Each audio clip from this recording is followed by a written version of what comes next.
The Arab invasion has begun, and Israel has already lodged a complaint with the Security Council. Something unique occurred yesterday in Israel, and only future generations will be able to evaluate the full historical significance of the event. It is now up to all of us, acting out of a sense of Jewish fraternity, to devote every ounce of our strength to building and defending the State of Israel, which still faces a titanic political and military struggle. Now is not the time for boasting.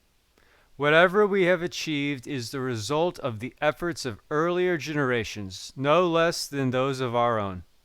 It is also the results of an unwavering fidelity to our precious heritage, the heritage of a small nation that has suffered much, but at the same time has won for itself a special place in the history of mankind because of its spirit, faith, and vision. At this moment, let us remember with love and appreciation the 3 generations of pioneers and defenders who paved the way for later achievements. The men who created Maakov Israel, Petah Tikva, Rishon LeZion, Zikaron Yaakov, and Rosh Pina, as well as those recently established settlements in the Negev Desert and the Galilee Hills, the founders of Hashomer and the Jewish League, as well as the men who are now locked in fierce battle from Dan to Beersheba. Many of those about whom I have spoken are no longer among the living, but their memory remains forever in our hearts and in the heart of the Jewish people. I will mention only one great person of those who are still among us. Whether or not he holds an official position, and whether or not we agree with his ideas, he remains our leading figure. There is no other single person who has contributed so much to the political and settlement achievements of the Zionist movement. I refer, of course, to Dr. Chaim Weizmann. The State of Israel was established yesterday, and its provisional government has already turned to the nations of the world, great and small, in the East and in the West, announcing its existence and its desire to cooperate with the United Nations in interest of international peace and progress. We have received unofficial reports that several countries have recognized the State of Israel. The first official recognition came from the government of the United States of America.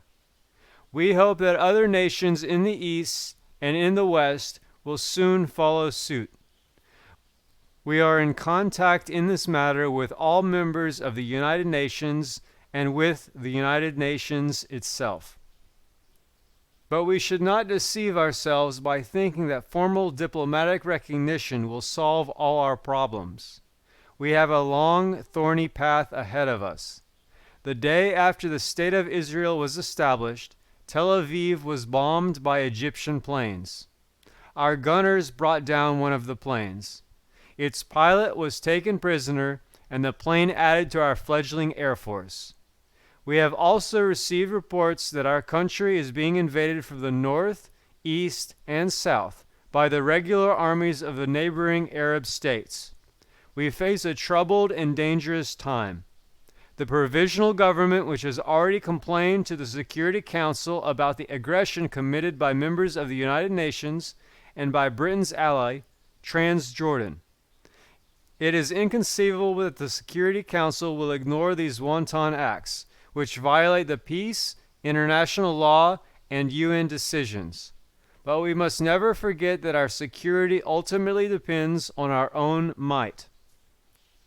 It is the responsibility of each one of us and of every municipal body to take appropriate defensive measures, such as constructing air raid shelters, digging trenches, etc. We must concentrate in particular on building up a military striking force capable of repulsing and destroying enemy forces wherever they may be found. Finally, We must prepare to receive our brethren from the far-flung corners of the diaspora, from the camps of Cyprus, Germany, and Austria, as well as from all the other lands where the message of liberation has arrived. We will receive them with open arms and help them to strike roots here in the soil of the homeland. The state of Israel calls on everyone to faithfully fulfill his duties in defense, construction, and immigrant absorption. Only in this way can we prove ourselves worthy of the hour.